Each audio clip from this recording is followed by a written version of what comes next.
Hello guys, welcome back to my YouTube channel English classes by Kankan. আজকে আমরা দেখো affirmative থেকে নেগেটিভ করব এবং নেগেটিভ থেকে কীভাবে অ্যাফার্মেটিভ করব আমরা এই সেন্টেন্স ট্রান্সফরমেশন শিখব। আমার ট্রান্সফরমেশনের আগের ভিডিওটা যারা যারা দেখো না তার আগে এটা দেখে নেবে, তারপর এই ভিডিওটা দেখবে। আমরা রুলস শিখবো, কনসেপ্ট শিখবো, সাথে প্র্যাকটিস করব। চলো শুরু করা যাক আজকের ভিডিও।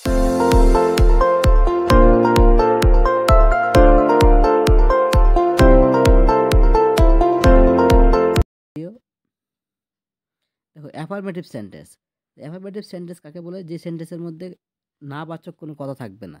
যেখানে আমাদের কি হচ্ছে, যেমন আই এম লার্নিং ইংলিশ, তাহলে আমি ইংলিশ শিখছি, তার মানে এখানে দেখো একটা কী হচ্ছে, এখানে একটা কার্য হচ্ছে, এখানে কি হচ্ছে একটা, তার মানে কি আমরা অ্যাফার্মেটিভ সেন্টেন্সে কী হবে, একটা কার্য হবে। বোঝা গেল? তাহলে তাহলে অ্যাফার্মেটিভ সেন্টেন্স কাকে বলে? যে সেন্টেন্সের মধ্যে কোনো নাবাচক শব্দ থাকবে না। এটাকে বাংলা আবার কি বলে? এটাকে বাংলা কি বলে? এটাকে হ্যাবাচক শব্দ, হ্যাবাচক বাক্য। আবার দেখো নেগেটিভ সেন্টেন্স কি হবে? তার নেগেটিভ সেন্টেন্সের মধ্যে কী পাবো? যেখানে আমাদের নাবাচক শব্দ থাকবে এবং যে নাবাচক বাক্যের মধ্যে আমাদের কী থাকবে? নাবাচক শব্দ থাকবে। চলো একটা উদাহরণ দেওয়া যায়, যেমন I am not learning English, আমি ইংলিশ শিখছি না। তার মানে এখানে কোনো কার্য হচ্ছে না। এখানে কি হচ্ছে না? কোনো কার্য হচ্ছে না। তার মানে অ্যাফার্মেটিভ সেন্টেন্সে কি কার্য হবে, আর নেগেটিভ সেন্টেন্সে কোনো কাজ থাকবে না। এখানে নাবাচক শব্দ থাকবে না, কিন্তু এখানে নাবাচক শব্দ থাকবে। ক্লিয়ার হলো? তো নেগেটিভ ওয়ার্ড কী কী, নাবাচক শব্দ কী কী হতে হবে, যেটা সব থেকে বেশি ব্যবহার হয়? Not, no, never, none, no one, nor, nobody, without, neither, hardly. বোঝা গেল? তাহলে আমাদের অ্যাফার্মেটিভ সেন্টেন্স কি? যেখানে নাবাচক শব্দ থাকবে না এবং যেখানে কোনো একটা কার্য হবে বোঝাবে, কোনো একটা কাজ এখানে হচ্ছে। নেগেটিভ সেন্টেন্সে কি থাকবে? নাবাচক শব্দ থাকবে, কিন্তু এখানে কোনো কাজ হবে না। নেগেটিভ ওয়ার্ডস কি কি আছে আমাদের? Not, no, never, none, no one, nor, nobody, without, neither, hardly. তারপর দেখো একটা টাইপ ওয়ান, যেমন he is a rich man, এটা আমাদের অ্যাফার্মেটিভ আছে। আমরা নেগেটিভ কীভাবে করব? টাইপ ওয়ান আমরা দেখতেছি, একটা উদাহরণ নিলাম, he is a rich man. দেখো আমাদের কীভাবে করব? প্রথমে নট বসাবো, তারপর তার অপোজিট ওয়ার্ড বসায় দিব। অপোজিট ওয়ার্ড মানে কি? বিপরীত শব্দ। প্রথমে কী করবো? হি ইজ, সে একজন ধনী ব্যক্তি, এটা আমরা নেগেটিভ সেন্টেন্স কীভাবে বানাবো? তাহলে প্রথমে কী বসাবো? নট, তারপরে অপোজিট ওয়ার্ড। তাই এটা কিসে আছে বলো তো? অ্যাফার্মেটিভে আছে। এটা আমরা কী করতে লাগবে? নেগেটিভে করতে লাগবে। তো কী করবো? দেখো আমাদের কী বসালাম? হি ইজ, তারপর নট বসায় দিলাম, এবং রিচ এর অপোজিট কী হয়? পুওর। তাহলে he is not a poor man, সে গরিব মানুষ না, তার মানে কি? সে ধনী ব্যক্তি। তাহলে এটা হয়ে গেল নেগেটিভ, আর এটা কি? অ্যাফার্মেটিভ। তোমাদের কিন্তু এইটা থেকে আমরা যখন অ্যাফার্মেটিভ থেকে নেগেটিভ করছি, তোমরা কিন্তু নেগেটিভ থেকেও অ্যাফার্মেটিভও করতে পারো। বোঝা গেল? He is a rich man, আমি কি লিখছি? He is not a poor man. আরেকটা আছে Mimi is a good girl, আমরা কি করব? দেখো মিমি বসায় দিলাম, ইজ, ইজের পর আমি কী বসায় দেবো? Not. Mimi is not a, গুডের অপোজিট কি? Bad. Mimi is not a bad girl, তার মানে কি? মিমি একজন ভালো মেয়ে। মিমি যদি খারাপ মেয়ে না হয়, তাহলে মিমি কি হবে? একজন ভালো মেয়ে। হ্যালো, এখন টাইপ টুতে চলে আসো। টু ফেল ব্যবহার করতে লাগবে। যদি পাস্ট ইনডিফিনিট হয় তাহলে did not fail, present indefinite যদি থাকে তাহলে ডু অথবা ডাজ নট ফেল। রবি সদা তাজমহল, তা রবি তাজমহল দেখেছিল, এটা কি হচ্ছে? আমাদের পাস্ট ইনডিফিনিটে আছে। তাহলে আমরা এটা কী ব্যবহার করব? আমরা এখানে ডিড নট ফেল ব্যবহার করব। চলো দেখি করা যাক। রবি ডিড নট ফেল, তারপরে আমাদের এই যে ভার্বটা আছে তার আগে টু বসায় ভার্বটার মূল রূপ বসাতে লাগবে, to see the Taj Mahal. Rabi did not fail to see the Taj Mahal. তারপরে মিমি প্লেস ফুটবল, তাহলে এটা কি, কোন টেন্সে আছে আমাদের?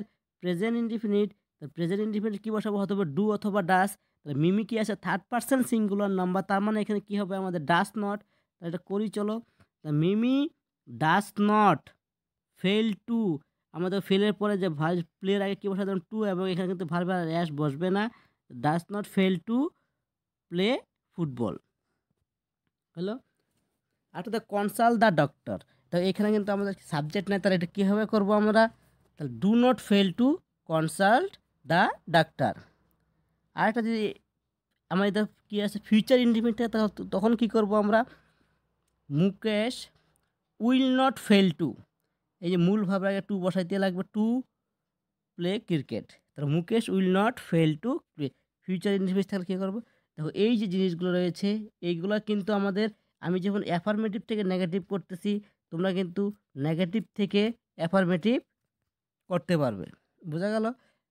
আমরা আমরা যে এখানে যতগুলো উদাহরণ সব অ্যাফার্মেটিভ থেকে নেগেটিভ, কিন্তু তোমরা তার উল্টাটাও করতে পারো, নেগেটিভ থেকে অ্যাফার্মেটিভ, একটা নিয়ম দিয়েই হয়ে যাবে। টাইপ 3 যদি অনলি কথা থাকে, only Rabi can solve this problem. দেখো আজকে তোমাদের যে অ্যাফার্মেটিভ থেকে নেগেটিভ বা নেগেটিভ থেকে অ্যাফার্মেটিভ, সেখানে আমি ডিগ্রি চেঞ্জটা করাবো না, কারণ ডিগ্রি চেঞ্জের জন্য আমি আলাদা একটা ভিডিও বানিয়ে রেখেছি। এবং যেটা রিমুভ টু নিয়ে, এটাও আমি, কারণ আমি আগের ভিডিওতে এটা করানো হয়েছে, তার জন্য আমি এটা আলাদা ভিডিও বানাবো না।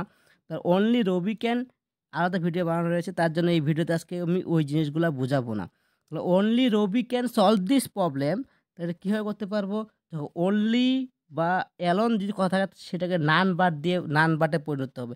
কোনো বাক্যের মধ্যে যদি অ্যালন বা অনলি কথা থাকে সেটা নান বাটে পরিবর্তন হবে। যেমন only Rabi can solve this problem, তাহলে ওই অনলিটাকে আমি কী করবো, নান বাট।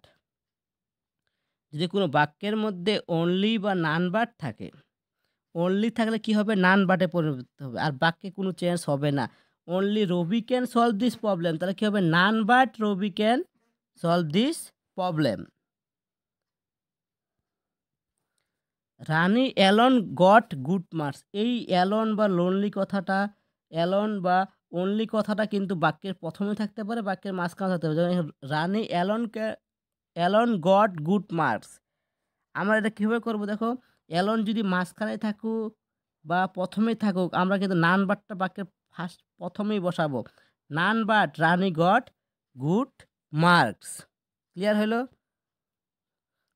এখন 4 নম্বর যেটা খুব ইম্পর্টেন্ট, 4 নম্বর অ্যাজ সুন অ্যাজ দিয়ে যদি বাক্য থাকে তখন আমরা কি করব, যদি অ্যাজ সুন অ্যাজ হয় তাহলে আমরা কি করব, নো সুনার বসায় দেব। নো সুনার পরে যদি আমার প্রেজেন্ট হয় তাহলে আমরা ডু বা ডাস বসাবো, পাস্ট ইনডিফিনিট হলে ডিড বসাবো, আর পাস্ট পারফেক্ট হলে হ্যাড বসাবো, তারপরে আমরা দেন বসাবো। বোঝা গেল? অ্যাজ সুন অ্যাজ কী হয়, নো সুনার বসাতে লাগবে, তারপর প্রেজেন্ট ইনডিফিনিট থাকলে ডু অথবা ডাস, পাস্ট ইনডিফিনিট থাকলে ডিড, আর পাস্ট পারফেক্ট থাকলে হ্যাড, তারপরে আমরা কি বসাবো, দেন বসাবো। বোঝা গেল সূত্রটা? চলো উদাহরণটা করা যাক। As soon as the teacher came the student stood up, কী করবো, অ্যাজ সুন অ্যাজ এর বদলে আমরা কী বসাবো, মাত্র শিখলাম no sooner. As the teacher came আছে, কেমটা কোন টেন্সে আছে, পাস্ট ইনডিফিনিট, পাস্ট ইনডিফিনিট থাকলে আমরা কী বসাবো এখানে, did. No sooner did the teacher came then the student stood up. দেখো তাহলে কী হবে এটা, no sooner did the teacher, এখানে কাম হবে, ও হবে এখানে, হ্যাঁ, no sooner did the teacher come then the student stood up. আরেকটা যে এই উদাহরণটাই আমি নিলাম, প্রেজেন্ট ইন্ডিফিনিট থাকে কী হবে, as soon as the teacher come, তাহলে present indefinite the student stand up, তাহলে কীভাবে করবো, no sooner does the teacher come then the student stood up. বোঝা গেল? কারণ এটা কেন আমি ডাজ বসাইছি এখানে, কারণ আমাদের এটা কি কোন টেন্সে রয়েছে বলতো, প্রেজেন্ট ইনডিফিনিট টেন্স। আর আগেরটাতে ডিড কেন বসাইছিলাম, কারণ এটা কি ছিল, পাস্ট ইনডিফিনিট, আর এখানে কিন্তু কাম হবে, ও হবে। ক্লিয়ার হলো? তাহলে এস সুন এস থাকলে কী করবো, নো সুনার বসাবো, তারপর ডু অথবা ডাস বসাবো, প্রেজেন্ট ইনডিফিনিটের ক্ষেত্রে ডিড বসাবো, পাস্ট ইনডিফিনিটের ক্ষেত্রে, আর পাস্ট পারফেক্টের ক্ষেত্রে আমরা হ্যাড বসাবো, তারপর দেন বসাবো। 5 number type, it always pours when it rains, তাহলে যদি হোয়েন বা হোয়েনেভার থাকে তাহলে সেটাকে নান বাটে পরিবর্তন করতে হয়। ইট never rains but it never বাটে পরিবর্তন করতে হয়। হোয়েন বা হোয়েনেভার থাকলে বাক্যে নেভার বাটে পরিবর্তন। ইট নেভার রেইনস, অলওয়েজটা কী হলো, নেভার রেইনস, তারপর এটা বসে গেল এখানে, it never rains but it pours, এখানে ইটটা না লিখলেও হবে। Whenever I get time I go to my father, তাহলে I never get time but I go to my father, I never get time but I go to father. তো সেন্টেন্সটার স্ট্রাকচারটা অল্প চেঞ্জ হয়ে যায় কিন্তু মানেটা একই থাকে। দেখো টাইপ সি, এটা কোনো নিয়ম নাই, দেখো তোমরা প্র্যাকটিস করতে করতে ধারণা হয়ে যাবে, কতগুলো সেন্টেন্স নিজের বুদ্ধি দিয়েই করতে লাগে, এটা কিন্তু আলাদা কোনো নিয়ম নাই, আমার মানাটা বুঝেই করতে লাগে। আর দেখো একদম উদাহরণ, I always love my father, আমি সবসময় আমার বাবাকে ভালোবাসি। তাহলে এটা নেগেটিভ যদি করে এটা কোনো নিয়ম নাই। তাহলে আমি যদি সবসময় আমার বাবাকে ভালোবাসি, নেগেটিভে আমরা কী করব, I never hate my father মানে কি আমি বাবাকে কখনো ঘৃণা করি না, তার মানে কি আমি আমার বাবাকে ভালোবাসি। তাহলে I always love my father, I never hate my father. বোঝা গেল? এটা আমি কী করলাম, অ্যাফার্মেটিভ থেকে নেগেটিভ। আরেকটা যেমন এভরিবডি ইজ অ্যাবসেন্ট, সবাই কিন্তু কী ছিল এখানে, অনুপস্থিত ছিল। তাহলে এটা আমি নেগেটিভ কীভাবে করবো, নোবডি ইজ প্রেজেন্ট মানে কেউ কিন্তু উপস্থিত ছিল না, তার মানে কি সবাই অনুপস্থিত ছিল।